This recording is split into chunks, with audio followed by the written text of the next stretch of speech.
fine, I'm obviously not going to pick at anyone saying anything offensive. And then, like, 30 seconds later, he messaged me again saying, oh, I do talk about murderers. Like, probably a valid one to put down. So yeah, last section, being as welcoming as you've been so far, which is bloody wonderful. Please welcome the lovely Ash Preston!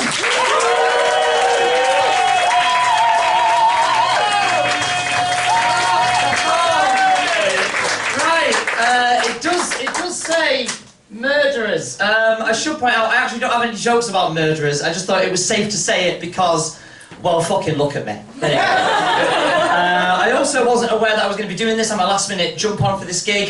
They said, have you got new material? I said, yes. That might have been a lie. On the bus here, I wrote as many jokes as I could. So guys, strap in for 10 minutes of your life. You are never getting back. Grading my fucking jokes that I do it. Basically, I'm not going to do them in any order. Let's start off with this. Hey, if you count the voices in your head, we all have a podcast.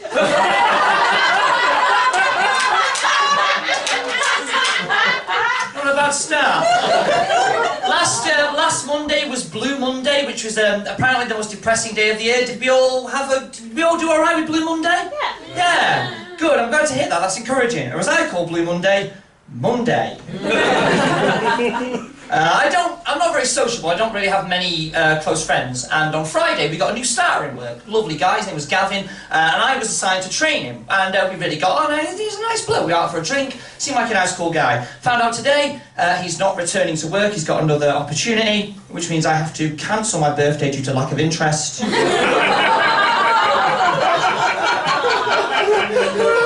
It's in July. Bit of poetry for you. Oh fucking hell.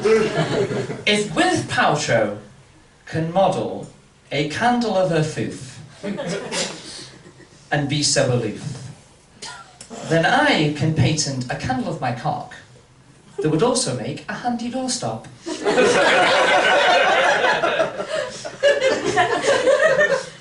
That's actually an alternate version of an old joke I wrote where I took the piss out of poetry, and the joke was, how was it now? Humpty Dumpty sat on a wall, Humpty Dumpty had a great fall, all the king's horses and all the king's men couldn't put Humpty together again.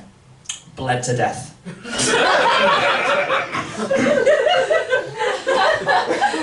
Bit of a discussion topic for you all. What is your favourite Olympic sport? Discuss.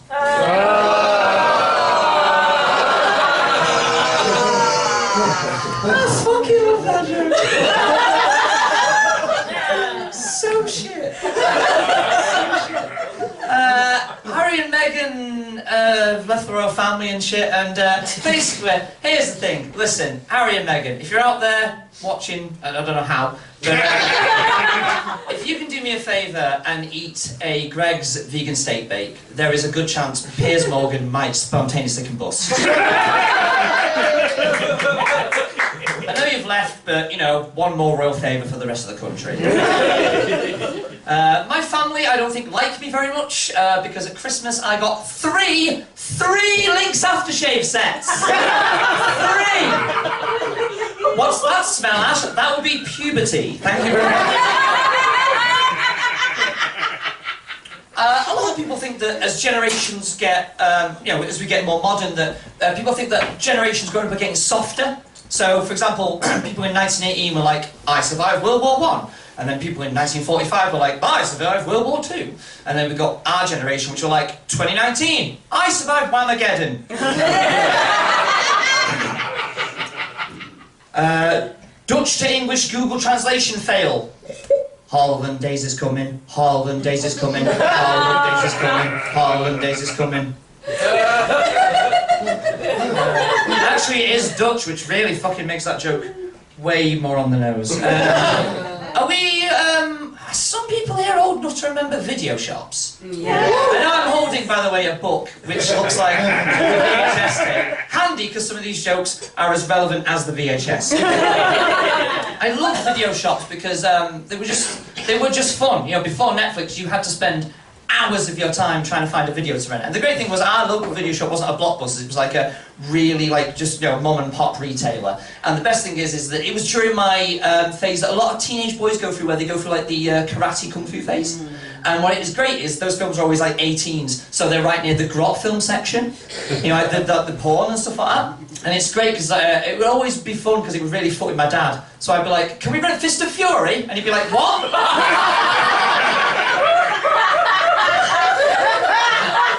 I'd be like, "It's a Bruce Lee film." "Oh, that Fist of Fury. That's grand.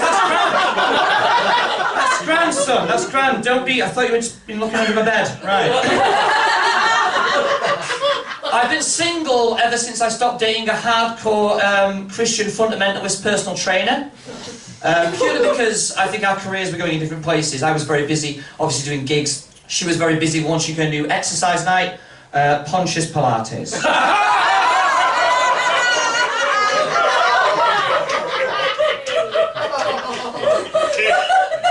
So sorry.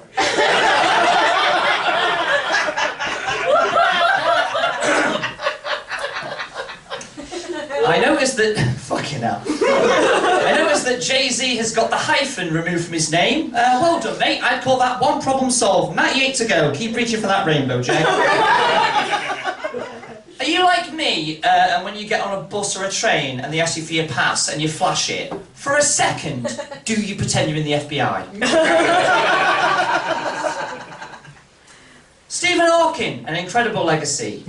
Molecule, black holes, all those fantastic theories he came up with. And his greatest legacy, his son ended up being the lead singer of The Darkness.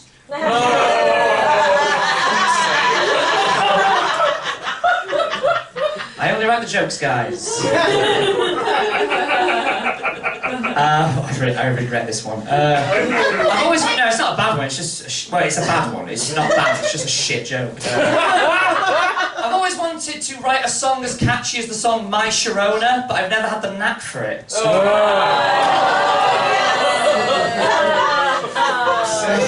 Oh, you can go fuck yourself.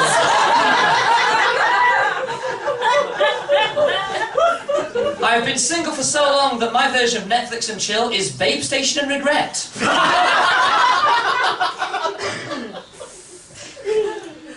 I will never forgive the TV industry for never, ever, ever commissioning a fishing show. No, for fuck's sake, let me start that again. Cut that, start again. I will never forgive the TV industry for not producing a fishing show hosted by Bass Hunter.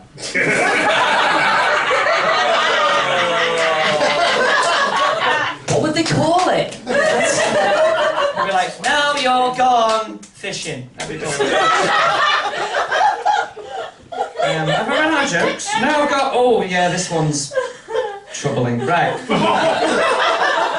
If you put Extinction Rebellion at the end of any film, it sounds like a sequel in a film series that's gone too far.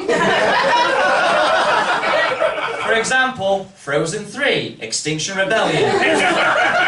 Elsa's gone fucking crazy. The Land Before Time, Extinction Rebellion. Both funny and also accurate. And, so, Schindler's List. Right. Probably cut that one. For the record, I did get permission to do that joke, just to see how it went, and we all know it didn't go well.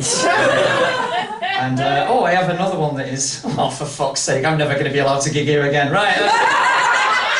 Fuck it, we'll end on this one, and then we'll burst into flames. Right.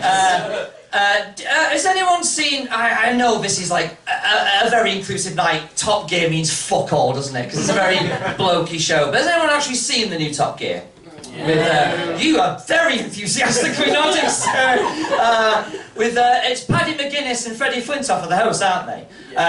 Comedy heavyweights. We would agree with that. What's weird is, I think it's a bit of a weird thing what they've done picking them, because I think what made the show successful with like Clarkson and that lot was it was based around three things, really, wasn't it? It was about mad trips abroad, cars, and things going wrong.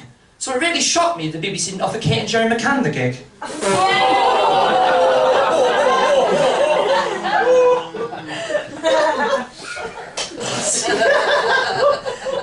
I'm not saying they did it.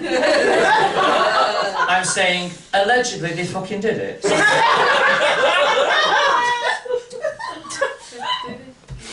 This has been an interesting experiment.